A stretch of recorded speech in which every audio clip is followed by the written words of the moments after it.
So, 2026, it's right around the corner. And it's shaping up to be a year of, well, intense challenges and contradictions. It feels like a time where all the old rules are breaking down and the new ones haven't quite been written yet.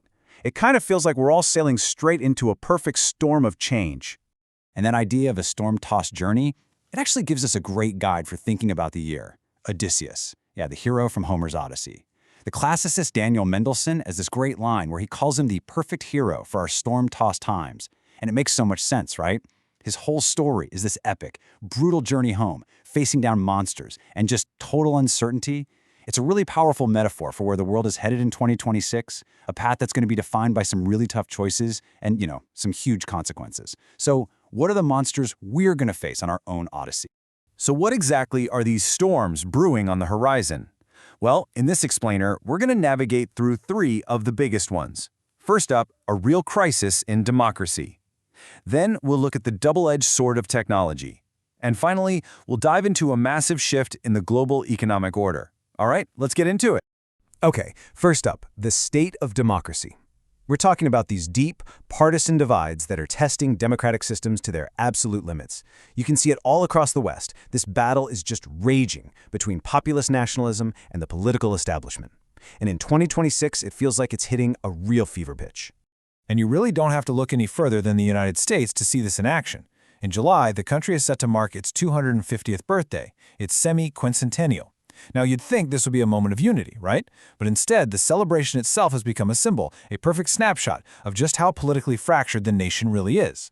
And this slide just lays out that split so perfectly. I mean, look at this. On one side, you've got the official America 250 Commission. This was created by Congress, and the whole idea was to be bipartisan.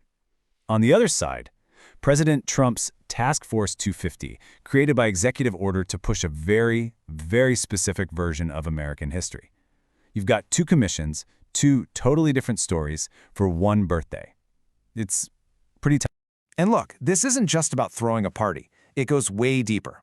As George Orwell famously wrote, "Whoever controls the past controls the future."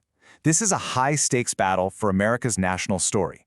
Each side is trying to shape the country's identity for generations to come. But this democratic stress test, it's definitely not just an American thing. If you look across Europe, a very similar battle is playing out. You have these populist parties challenging the political firewalls that have for a long time kept them from getting any real power. And this table here, it really shows you the key flashpoints. Take Germany, for instance. The AfD is polling so strongly in state elections that it could actually breach the Braunmauer, that's the firewall, for the first time ever. Then you've got France, where all this government instability could easily trigger new elections, which might just hand Marine Le Pen's national rally the Prime Minister's office. And over in Britain, local elections are going to be the big test to see if Reform UK's strong polling numbers can finally turn into actual on-the-ground power.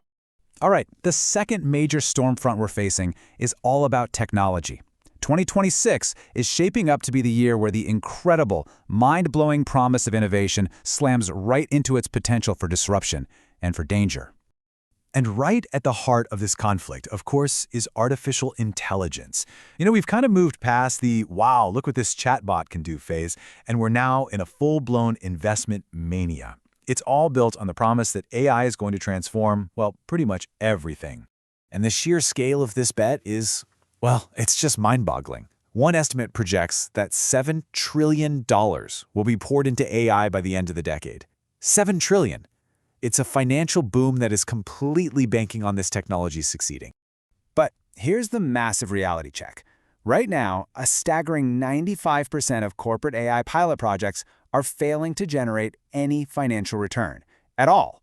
There is this huge yawning gap between all the hype and the actual profitable use of AI by real businesses.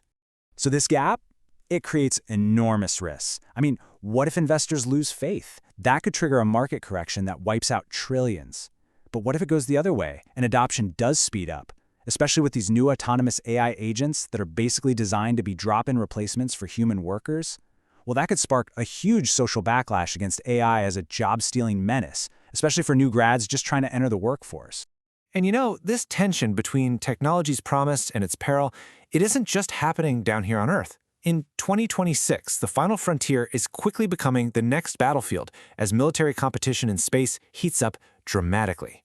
We're basically watching a new arms race kick off, step by dangerous step. The US is pushing for a Golden Dome missile shield. Russia is reportedly testing a space-based nuclear weapon designed to wipe out entire satellite networks. And at the same time, countries like Britain and France are openly developing their own offensive counter-space capabilities. I mean, decades of norms that kept space peaceful, they're just eroding right before our eyes.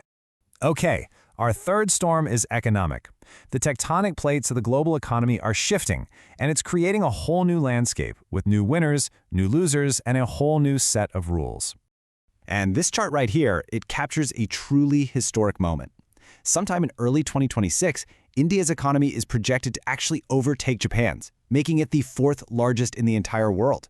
I mean, after zooming past countries like Britain and Canada, it's now closing in on Germany for that number 3 spot. Just incredible. But, and this is so important, here's the crucial context. It's another one of 2026's great contradictions. So while India is an economic giant in absolute terms, it's still a poor country when you look at GDP per person. It ranks 126th in the world. All that wealth is shared among more than 11 times as many people as in Japan. So you have this paradox. India is a new superpower and a nation still fighting widespread poverty, all at the very same time. Meanwhile, the established economic powers, they're facing some serious headwinds of their own.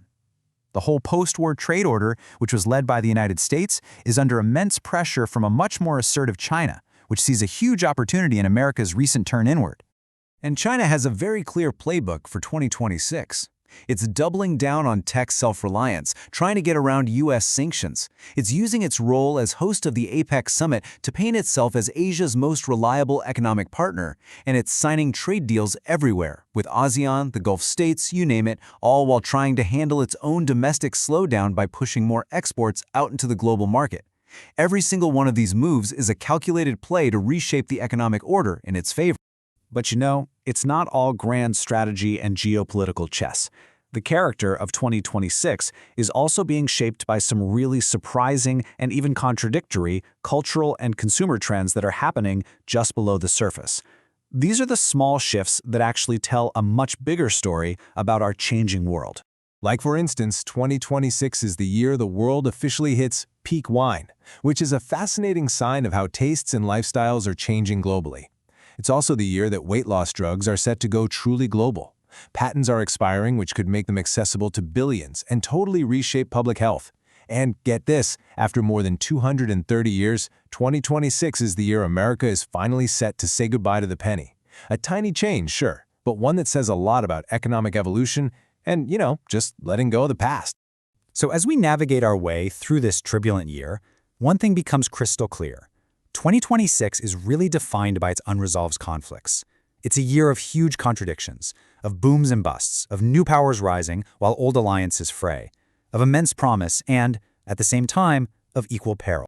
And that brings us back, finally, to Odysseus. Just like him, our world finds itself on a storm-tossed sea, facing its own set of monsters and forks in the road. And the ultimate question for 2026, the one we're all left with, is this: which path will we choose?